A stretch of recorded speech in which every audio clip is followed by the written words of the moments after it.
नमस्कार, स्वागत है आप सभी का। आज हम लोग डेली करंट अफेयर्स के अंतर्गत 9 फरवरी 2023 के महत्वपूर्ण करंट अफेयर्स को पढ़ेंगे। अगर आप करंट अफेयर्स के पीडीएफ को डाउनलोड करना चाहते हैं तो आप हमारे टेलीग्राम ग्रुप को ज्वाइन कर सकते हैं। टेलीग्राम ग्रुप का लिंक वीडियो के डिस्क्रिप्शन में दे दिया जाएगा। तो आइए दोस्तों शुरू करते हैं आज के महत्वपूर्ण करंट अफेयर्स के इस वीडियो को। तो जैसा कि आप देख पा रहे होंगे, आपके सामने पहला प्रश्न है, सबसे अधिक चंद्रमा वाला ग्रह कौन बना। दोस्तों, अभी हाल ही में बृहस्पति के 12 नए चंद्रमाओं की खोज हुई है और इसी के साथ इसके कुल चंद्रमा की संख्या 92 हो गई है और 92 चंद्रमा के साथ बृहस्पति सबसे अधिक चंद्रमा वाला ग्रह बन गया है। इससे पहले यह उपलब्धि शनि के पास थी। शनि के पास वर्तमान समय में 83 चंद्रमा है, याद रखिएगा। तो अब सबसे अधिक चंद्रमा वाला ग्रह कौन बन गया है? बृहस्पति। बृहस्पति सौर मंडल का सबसे बड़ा ग्रह भी है और इसका उपग्रह गैनीमेड सबसे बड़ा चंद्रमा है, याद रखिएगा। आइए आगे बढ़ते हैं दूसरे प्रश्न की ओर। दूसरा प्रश्न है, दूध उत्पादन में दुनिया का नंबर 1 देश कौन बना। दोस्तों, अभी हाल ही में प्रकाशित एक रिपोर्ट के अनुसार दूध उत्पादन में दुनिया का नंबर 1 देश भारत हो गया है, याद रखिएगा। भारत दूध उत्पादन में दुनिया का नंबर 1 देश है। आइए आगे बढ़ते हैं तीसरे प्रश्न की ओर। तीसरा प्रश्न है, हाल ही में सेफर इंटरनेट डे कब मनाया गया।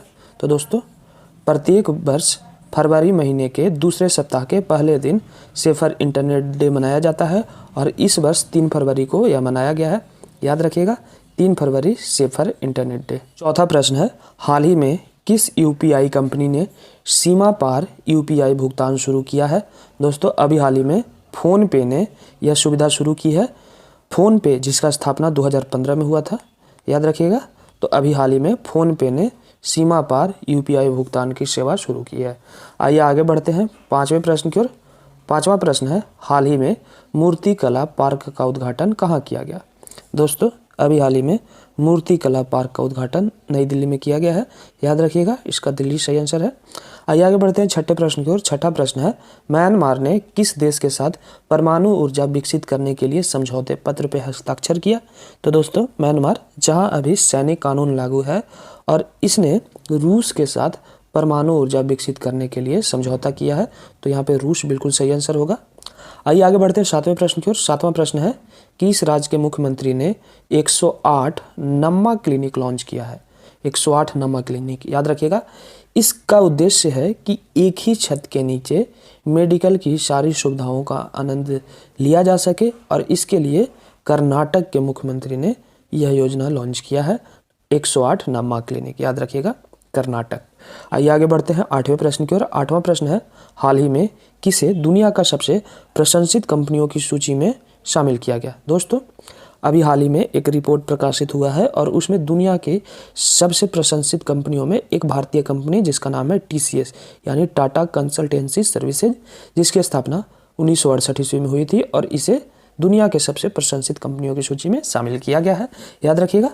आइए आगे बढ़ते हैं नौवें प्रश्न की ओर। नौवां प्रश्न है, किस देश के खिलाड़ी कामरान अकमल ने अंतर्राष्ट्रीय क्रिकेट के सभी प्रारूपों से संन्यास की घोषणा की है। दोस्तों, कामरान अकमल जो कि पाकिस्तान के विकेटकीपर बल्लेबाज थे और इन्होंने अभी हाल ही में संन्यास की घोषणा की है, तो याद रखिएगा, कामरान अकमल पाकिस्तान से हैं।